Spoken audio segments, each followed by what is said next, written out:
Be ready.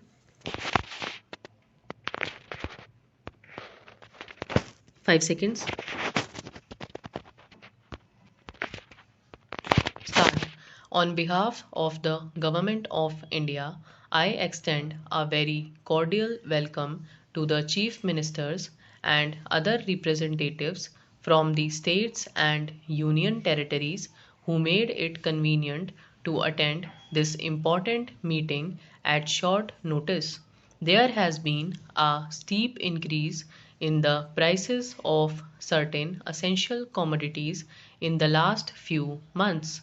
This has affected all sections of society, but particularly the poor and the middle class families.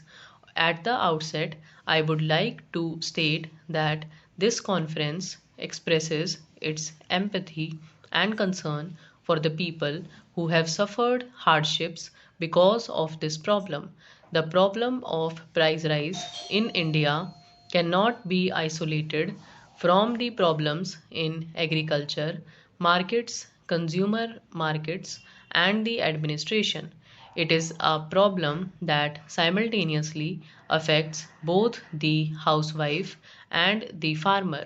Whenever there is a steep price rise, it makes a hole in the expenditure budget of the consumer family and the income expectations of the producer family.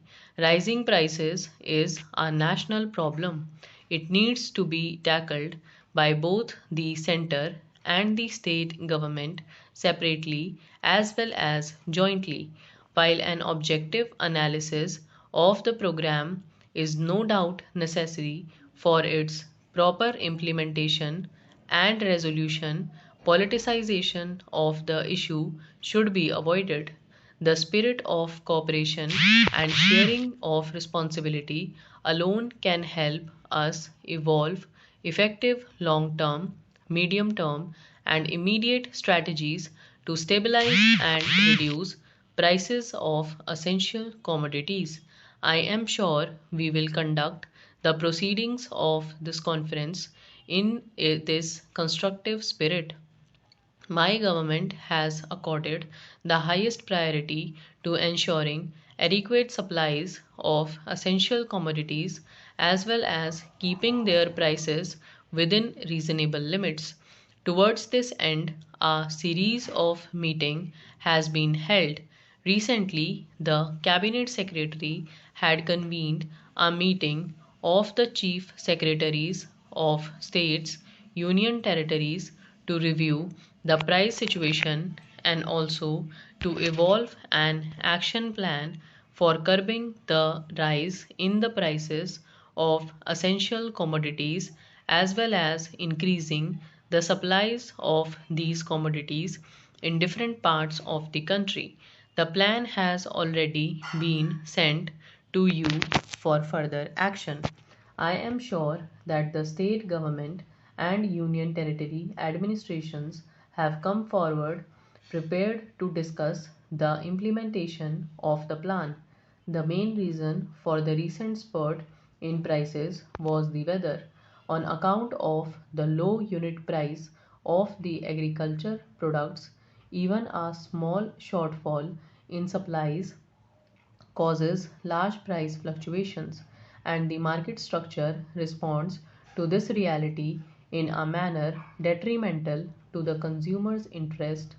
I would not like to substantiate this point since the agenda papers circulated to you do precisely that with the help of figures about the shortfalls in demand and supply of a few selected essential commodities.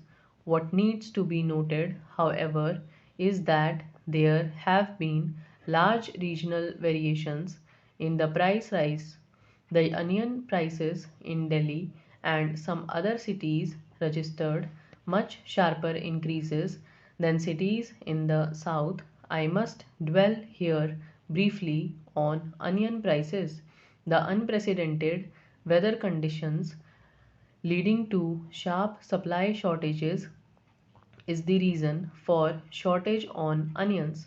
Arrivals of fresh supplies was also greatly delayed by the continued spell of unpredictable weather. It could have made a difference if the decision to place onion upon under the open general license with zero import duty coupled with arrangements for speedy imports had been taken somewhat earlier. The prices of other essential commodities like rice, wheat, sugar, tea, and salt have shown a normal trend. In view of the comfortable stock position of the commodities, their prices are expected to rule easy in the coming months. As a precaution, however, the government has decided to release 40 lakh tons of wheat to the state government for open sale at the rates fixed separately for different zones in the country. Several state governments have intervened in the market to ease the price situation. Market intervention operations, however, have their limitations with which all of us are all too familiar. They must be resorted to only if the need is urgent and acute. When all well managed, they do produce desired results and bring some relief to harried consumers. However, neither the center nor the state governments can bear the financial and administrative cost to sustain them for too long and for a range of commodities. We should therefore shift our focus to such medium term and long term strategies as would better manage prices of essential commodities. There are four broad areas where the center and the states should together evolve a common approach. They are production, supply, distribution, and export import management of agricultural produce. It is obvious but still bears emphasis that we will not be able to gain a lasting control over the price situation unless we vastly increase production of all the essential commodities. This point is also important from the point of view of guaranteeing food security to our growing population now. Stop.